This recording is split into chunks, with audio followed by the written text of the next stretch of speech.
Bismillahirrahmanirrahim. Assalamualaikum warahmatullahi wabarakatuh. Perkenalkan, nama saya Imas Asyatun Ramadhani, NPM 181100438. Oke, di sini saya sudah bersama rekan saya. Perkenalkan, dia adalah Kakak Niken Chandra Peneliti. Beliau ini juga mahasiswi dari salah satu perguruan tinggi universitas di Metro. Nah, pada kesempatan kali ini saya dan juga rekan saya akan sedikit sedikit membahas tips dan trik gimana supaya kita itu dapat melakukan pencegahan terhadap virus yang lagi booming saat ini, virus COVID-19. Nah, dan juga di sini saya dan rekan saya akan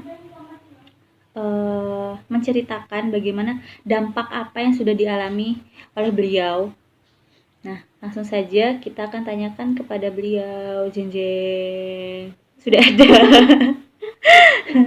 Nah, bisa Kaniken ceritakan.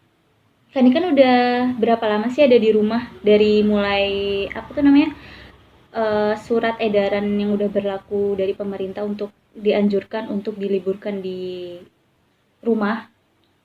Sebenarnya udah hampir sebulan ya, mungkin 2-3 mingguan ini sih, hampir 3 mingguan. Itu pun karena awalnya belum boleh pulang sebenarnya kan di pondok itu, terus akhirnya dengan pemerintah nganjurin buat pulang semua kayak sekolah harus libur, universitas libur, itu tuh kayak dianjurin untuk pulang, jadi ya itu pulang. Iya, otomatis mau pulang ya, mau nggak mau juga. Ya gimana masih kita mau tetap tinggal di tempat kita belajar itu kan. Iya. Nah, terus udah selama di rumah nih, apa sih yang Kaniken rasain gitu kan selama di rumah? Kan tahu sendiri kuliah online tuh gimana, terus tugas-tugasnya bagaimana, terus juga pasti dampaknya itu luas kan terhadap ya entah keluarga lah, entah pemasukan juga mungkin kan, karena nggak kuliah jadi nggak ada pemasukan. Bener banget.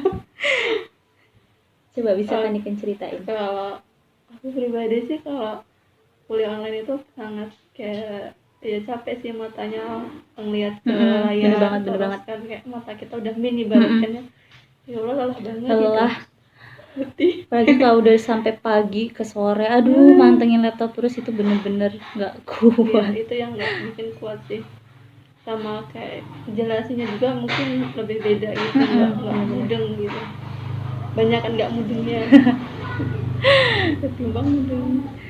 Oke. Nah, ya memang kayak gitu ya, dampaknya dari ya yang kondisi saat ini yang kurang stabil tuh memang kayak gitu sih, memang agak ya gimana gitu. Dan oh ya, di sini Kaniken juga punya tips dan ya tips ala dia gimana supaya kita aku dan kamu ya dapat mencegah supaya penyebaran virus ini tidak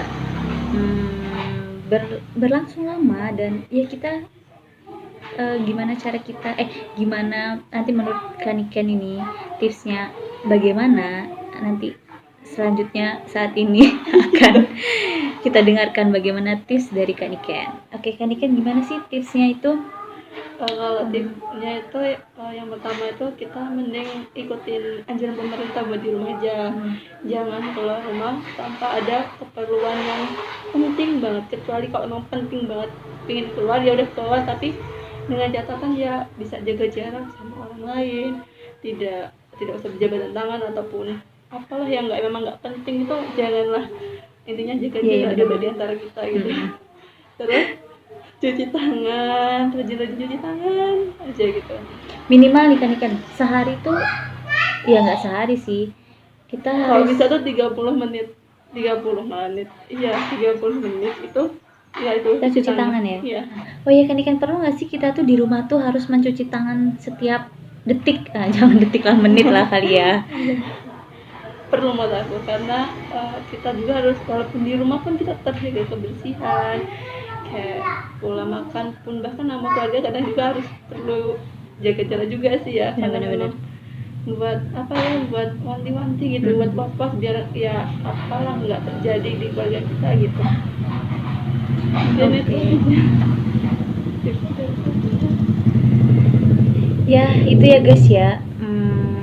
Menurut tips dari Kanikennya itu, dan juga apa ya, kita tuh jangan lupa untuk selalu berdoa, beribadah kepada Allah Subhanahu wa taala supaya keadaan saat ini tuh cepat membaik gitu loh. Iya, benar banget itu. Soalnya keadaan saat ini nih benar-benar melelahkan.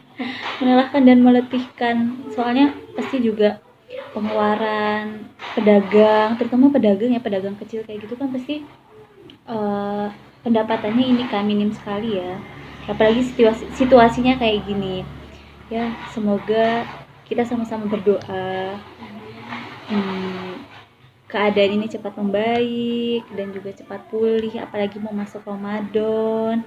Dan juga masa iya sih nanti kita pas Idul Fitri nggak bisa kemana-mana, nggak bisa bersilaturahim kan, sedih gitu kan ya nggak sih, sedih banget.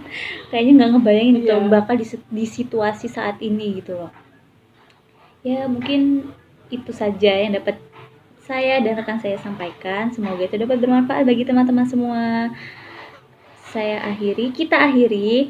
Wassalamualaikum warahmatullahi wabarakatuh.